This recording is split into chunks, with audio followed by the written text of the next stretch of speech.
Alright, it's probably going to be the last one that I go to my way to bring up today. So let's get started. The next Xbox console's been announced, and meh. Nope.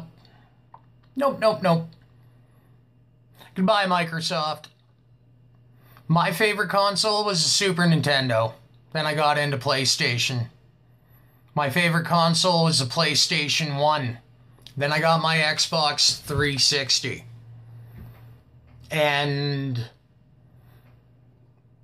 before I got my Xbox One, I was so on the fence about whether I should have got an Xbox or a PlayStation 4. I wish I would have gone with the PlayStation 4. And I think now here we are with the Xbox Scorpio coming out, and I think I'm done with Microsoft. No. Like, this is absurd. So, right in front of me here, looking at it, is a IGN article.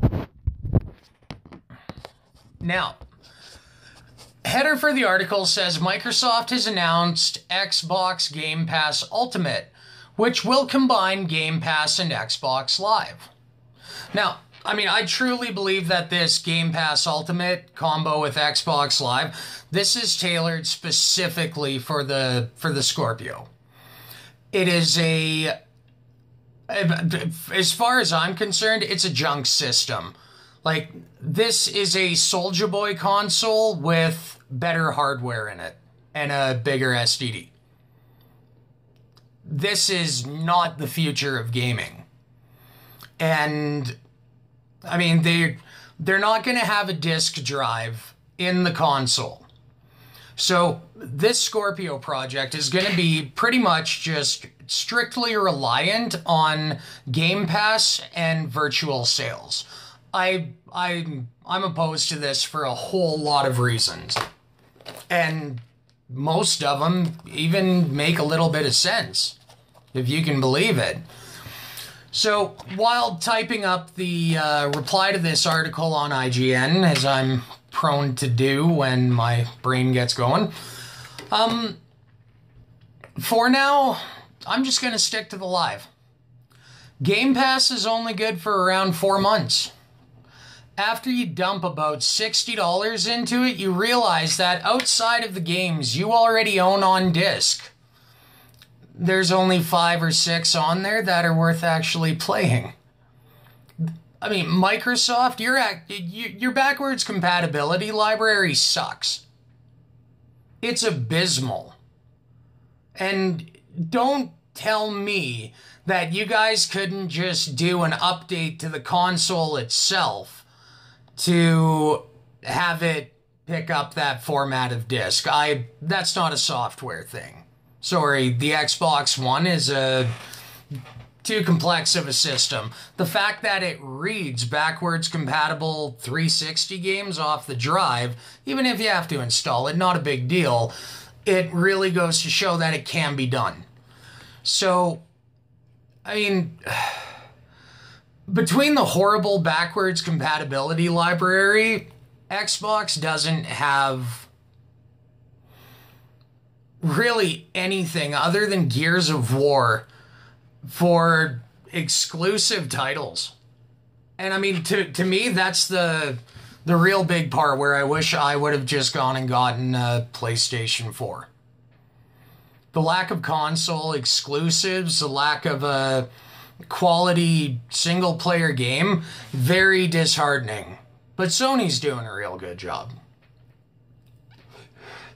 Anyway, so even with, you know, the selection not being that great, most of the AAA quality games that are on Games Pass, chances are you already own the older version, because all they're doing is reskinning and giving graphical updates to games that were better than what they're making now that were made a decade ago. And that's just... come on, you guys can't be that out of ideas. But for me personally, it was the lack of backwards compatibility. I mean, like, I've had my Xbox One since Fallout 4 came out, and I think in the entire time I've had it, I've spent more time playing Xbox 360 games. Lately, I just haven't been playing it at all, because there is nothing out there in the market that really appeals to me. Certainly nothing that's going to be found on Game Pass. So, as far as backwards compatibility goes, I mean, like, come on, Microsoft. Like, it can't be that hard to add a little bit in there. Like, you can get Homecoming, but no Downpour. No Fear. I mean, Fear 3 was one of the most criminalistically underrated Xbox 360 shooters ever made. And I mean, like, it's awesome. No Chronicles of Riddick, no Assault on Dark Athena, no Escape from Butcher Bay, no backwards compatibility for Quake 4? Like, give me a break. You guys have got plenty there that would make a live service a decent go, but you're not using it because you're too fucking greedy. That's all it comes down to. So, I digress, let's carry on. If my 4 months of using Game Pass was any indicator of the long-term offerings or lack thereof made by Microsoft and Game Pass, the Xbox Live service is going to be an EA caliber failure of understanding your consumers and your customers. Microsoft is essentially forcing their consumers towards a digital rental market with this console. If you're paying $30 a month for Game Pass, or Game Pass Plus Ultimate, Game Pass Ultimate. If you're paying $30 a month for Game Pass Ultimate plus Live, or Game Pass Ultimate that includes Live, you're probably not going to spend $50 on a game you can download, play, delete off the drive. But you don't have the luxury of having a disc game for future convenience. Meaning, if you're disconnected from the internet, you can kiss playing those games that you got goodbye. So, they're forcing their consumers towards a market where licenses to play the games are rented, not owned. And even when they're purchased from the Xbox store, the customer still isn't getting an actual product for their $80. And if you're American up here in Canada, when a brand new game comes out, $80 is a standard shelf price. You guys is closer to 60. So my numbers seem a bit off. I'm going off the Canadian exchange rate. Anyway, the consumers aren't actually getting a product for what they pay for. And with the Scorpio lacking a CD drive, that tells us what we can expect to pick up in an Xbox game in storefront retail, where you go into a store, hand the clerk $80, walk out of there with your sealed, shiny, new, and empty green plastic case with a piece of cardboard and a tearaway tab inside. In addition, it's my understanding of Games Pass that even the downloaded, rented licensed games aren't playable unless you're connected to the internet, so Microsoft can confirm the Game Pass license. Now, I mean, I'll try to keep this part short and brief. Now listen, if you got your console bundle at $300, plus the game on disc, with case, with manual, with warranty, at $80, and your Xbox Live subscription is $10 a month. Say this was your starter kit for when you bought the console. Now, I know when you're dealing with the 360 at least, when you first get it, you do have to hook it up to the internet to configure the system. After that, if you don't have an internet connection, you'll play the games off the discs, you just won't get patch updates. Which, in some cases, when you're, well, for guys that do speed runs, some of the earlier versions of the games actually left some glitches and exploits that could be fun to play with. So don't discount, not getting updates. It does have its merit. So on pretty much on a $420, $420 I figure. Console bundle 300, game on disc at 80, Xbox Live $10 a month. We'll say over, hours upon hours of fun. You can go back to it in a decade if you want to, because you own it. You have it. It's yours. The license is on the disc you purchased. You have a console that can work without internet, and you have a game disc that'll last 40, 50 years. Now, off that formula, basic as it is, I would say you're looking at expenses for your first 90 days of gaming to be around $420. Now, let's replace that with sort of this new formula. Console bundle at $280. Digital game at $80. Game Pass Live or Game Pass Ultimate Xbox Live at $30 a month. However, this console requires an internet connection. Now, being an Xbox One S and the way online games are getting now, you better have a good internet connection. So let's say that's going to be $100 a month. Your first 90 days just on the console, game, and live service, $470. But with the mandatory internet being on there, it goes up to around $770 for your first 90 days. That's a lot of expense out of a consumer's pocket. Now, I'm going to end off with this because this is starting to get a little bit long and I don't want to take too much of your guys' time.